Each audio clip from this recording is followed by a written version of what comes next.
H গুৱাহাটীৰ পৰা ৰিকুৱাৰমেণ্টৰ কাৰণে নটিফিকেশ্যন আহিছে। যদি আপুনি ভাবি আছে আপোনাৰ নিজৰ কেৰিয়াৰটো Amiya Kumar Das institute of social change and ডেভেলপমেণ্টৰ আণ্ডাৰত ষ্টাৰ্ট কৰিব, আপুনি যদি ট্ৰেভেলিঙৰ কাৰণে ইণ্টাৰেষ্টেড হয় আৰু আপুনি ট্ৰেভেল কৰি ভাল পায়, দেন আপোনাৰ কাৰণে এটা গ্ৰেট অপৰচুনিটি হ'ব এইটো। কাৰণে অমিয় কুমাৰ দাসৰ পৰা যিটো ৰিকুৱাৰমেণ্ট আহিছে, এইটো ৰিকুৱাৰমেণ্টত আপুনি আসামৰ প্ৰত্যেকটা ডিষ্ট্ৰিক্টতে আপুনি ট্ৰেভেল কৰিব পাৰিব। যদি আপুনি ইণ্টাৰেষ্টেড হয়, এইটো ৰিকুৱাৰমেণ্ট ডিটেইলছখিনি মই আপোনাক চিষ্টেমেটিক প্ৰভাইড কৰিম। আৰু এইটো ৰিকুৱাৰমেণ্ট ৰিগাৰ্ডিং যদি কোনো ধৰণৰ কুৱেশ্যন থাকে, দেন আপুনি ভিডিঅ'টোৰ কমেণ্ট ছেকশ্যনত কমেণ্ট কৰি দিব। উইদিন 48 আৱাৰ্ছৰ ভিতৰত আপুনি জব এলাৰ্ট টিমৰ পৰা ৰেছপন্স পাব। দেন আহক দেৰি নকৰি আজিৰ ভিডিঅ'টো আৰম্ভ কৰোঁ। Amiya Kumar Das institute of social change and development Guwahati recruitment 2026ৰ কাৰণে নটিফিকেশ্যন আহিছে আৰু তাৰ ডিটেইলছখিনি মই আপোনাক এইটো ভিডিঅ'তে প্ৰভাইড কৰিম। এতিয়া চাই লওক পোষ্ট ডিটেইলছখিনি। য'ত আপোনাৰ পোষ্ট নেমটো দি আছে ফিল্ড ইনভেষ্টিগেটৰ পোষ্টত আপুনি এপ্লাই কৰিব পাৰিব, য'ত আপোনাৰ টোটেল পোষ্ট দি আছে 6 পোষ্টত এপ্লাই কৰিব পাৰিব। ৰেমুনাৰেশ্যন আপুনি ৰিচিভ কৰিব এজ পাৰ ইনষ্টিটিউট যিটো ৰুলছ আছে সেইটো হিচাপত আপুনি ৰিচিভ কৰিব। লগত আপোনাৰ ট্ৰেভেলিং যিটো এলাউন্সেছ আছে সেইখিনি প্ৰভাইড কৰা হ'ব। ইনষ্টিটিউচনৰ যিটো গাইডলাইন আছে সেইটো হিচাপত আপোনাক ইয়াতে প্ৰভাইড কৰি দিব।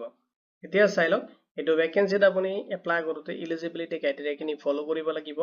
যদি আপুনি পোষ্ট গ্ৰেজুৱেট ডিগ্ৰী ইকনমিক্স বা ছ'চিয়লজি বা পলিটিকেল চায়েন্স বা জিঅ'গ্ৰাফী বা ছ'চিয়েল ৱৰ্ক ৰিলেটেড ছাবজেক্টত আপুনি কমপ্লিট কৰিছে, মিনিমাম আপোনাৰ 55% মাৰ্ক তাতে কমপ্লিট থাকিব লাগিব। তেতিয়াহ'লে আপুনি এইটো পোষ্টত এপ্লাইৰ কাৰণে এলিজিবল হ'ব। লগতে চাওক বিচাৰিছে পিৰৰ যদি আপোনাৰ কোনো ধৰণৰ তেনেকুৱা ফিল্ড ইনভেষ্টিগেশ্যনৰ যদি কোনো ধৰণৰ এক্সপিৰিয়েঞ্চ আছে, তেতিয়াহ'লে আপুনি এইটো ভেকেঞ্চিত প্ৰেফাৰেঞ্চটো বেছিকৈ পাব। যদি আপোনাৰ কোনো ধৰণৰ এক্সপিৰিয়েঞ্চ নাই, তথাপি আপুনি এইটো ভেকেঞ্চিত এপ্লাই কৰিব পাৰিব। লগতে চাই লওক আপোনাৰ মাষ্ট বি থাকিব লাগিব এটা এণ্ড্ৰইড মানে স্মাৰ্টফোন এটা থাকিব লাগিব। লগত আপোনাৰ গুড ইণ্টাৰনেট কানেক্টিভিটি থাকিব লাগিব। এইখিনি ডিটেইল যদি আপোনাৰ তাত থাকি আছে, দেন আপুনি এইটো ভেকেঞ্চি কাৰণে এপ্লাইৰ কাৰণে এলিজিবল হ'ব। এতিয়া চাই লওক যিটো ৱৰ্ক লোকেশ্যন আছে, তো আপুনি এঠাইৰ পৰা আন ঠাইলৈ ট্ৰেভেল কৰিব লাগিব। অল ডিষ্ট্ৰিক্ট দি আছে আসামত যিখিনি ডিষ্ট্ৰিক্ট আছে প্ৰত্যেকটো ডিষ্ট্ৰিক্টতে আপুনি ভিজিট কৰিব পাৰিব আৰু ট্ৰেভেল কৰিব পাৰিব। এতিয়া চাই লওক, এইটো ৰিকুৱাৰমেণ্টত আপোনাৰ ৱৰ্কিং ইণ্টাৰভিউ হ'ব। আপুনি কোনো ধৰণৰ ৰিটেন এক্সামিনেশ্যন দিব নালাগে। আপোনাৰ ৱৰ্কিং ইণ্টাৰভিউ যিটো ডেট দিয়া আছে 2 মাৰ্চ 2026ত, ইয়াতে ৱৰ্কিং ইণ্টাৰভিউৰ কাৰণে মাতিছে আৰু টাইমটো দিয়া আছে 11 AM পৰা ইণ্টাৰভিউ ষ্টাৰ্ট হ'ব। তো আপুনি যদি ইণ্টাৰেষ্টেড হয়, মিনিমাম 30 and আপুনি 1.5 hour আগতে আপুনি তাতে ৰিপৰ্ট কৰিব।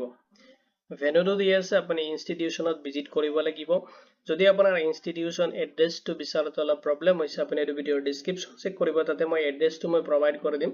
লগতে মই অফিচিয়েল ৱেবছাইটৰ লিংকটো প্ৰভাইড কৰি দিম। তাতে যদি আপুনি ক্লিক কৰে, আপুনি তাতে চেক কৰিব পাৰিব। কণ্টেক্ট ডিটেইলছখিনিও দি আছে, লগতে যিটো অফিচিয়েল এড্ৰেছ আছে তাতে ইয়াতে মেনশ্যন কৰি দিছে। এতিয়া চাই লওক, এইটো ৰিকুৱাৰমেণ্টত যেতিয়া আপুনি ইণ্টাৰভিউ ফেচ কৰিব যাব, তাতে আপুনি কিছুমান ডকুমেণ্টছ ল'ব লাগিব। তো CV এণ্ড বায়'ডাটাটো আপুনি ল'ব লাগিব। বায়'ডাটা যিটো ফৰ্মেট হয়, এইটো অলৰেডি নটিফিকেশ্যনৰ লগতে দি দিছে, যিটো লিংক মই এইটো ভিডিঅ'ৰ ডিছক্ৰিপশ্যনতে প্ৰভাইড কৰি দিম। আপুনি তাতে ক্লিক কৰিলে বায়'ডাটাটো তাতে চেক কৰিব পাৰিব। লগতে আপোনাৰ যিখিনি এডুকেশ্যনেল ডকুমেণ্টছ বা এক্সপিৰিয়েঞ্চ যদি আছে তেনেকুৱা, সেইখিনি ডকুমেণ্টছ এণ্ড মাৰ্কশ্বিটৰ লগতে আপোনাৰ যদি ক'ৰবাত কাম কৰি আছিলে NOC লগত সেইখিনি লৈ ল'ব।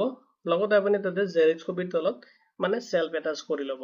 লগতে আপোনাৰ অৰিজিনেল ডকুমেণ্টছখিনি আপুনি ল'ব লাগিব, কাৰণ তাতে আপোনাৰ ডকুমেণ্টছ ভেৰিফিকেশ্যন হ'ব।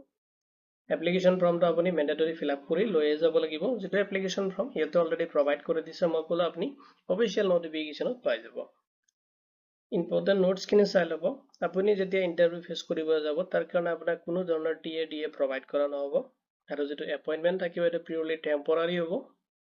তো আপুনি ডিষ্ট্ৰিক্ট যিখিনি আছে আসামৰ অলৰেডি প্ৰত্যেকটো ডিষ্ট্ৰিক্টত আপোনাৰ তেনেকুৱা চিষ্টেম কৰি দিব। আপুনি এঠাইৰ পৰা আন ঠাইলৈ ট্ৰেভেল কৰিব লাগিব।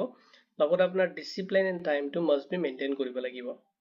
লগতে আপোনাৰ যদি আপুনি বিচাৰে যেন এইটো কাৰণে আপুনি ৰেজিগনেশ্যন দিব, দেন আপুনি মিনিমাম 1 month আগত এইটো ৰিকুৱাৰমেণ্টৰ পৰা ৰেজিগনেশ্যনৰ কাৰণে আপুনি মানে এটা এপ্লিকেশ্যন তাতে ছাবমিট কৰিব লাগিব। আৰু চিলেকশ্যন কমিটিয়ে ডিচিশ্যন কৰিব, যিটো ফাইনেল চিলেকশ্যন হয়, কেনেকৈ আপোনাক চিলেকশ্যন কৰিব, এইখিনি টোটেলি যিটো চিলেকশ্যন কমিটি হয় সিহঁতৰ ওপৰত ডিপেণ্ড কৰিব।